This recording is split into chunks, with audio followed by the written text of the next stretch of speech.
Hello guys, tayo magluto ngayong araw na to ng ginataang tilapia na may pechay at saka ginisang kalabasa na may pechay.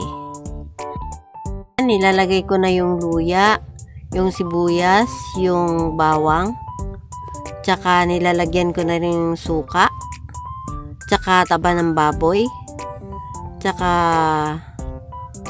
paminta, tsaka yung gata, tsaka yung magic sarap.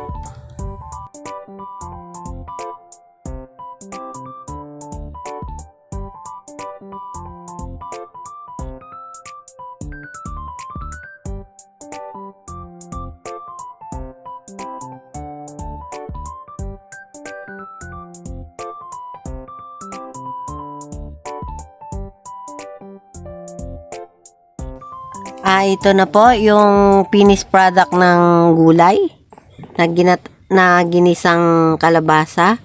At ito na rin po yung ginatang tilapia na may pechay. Tara, kain na po tayo.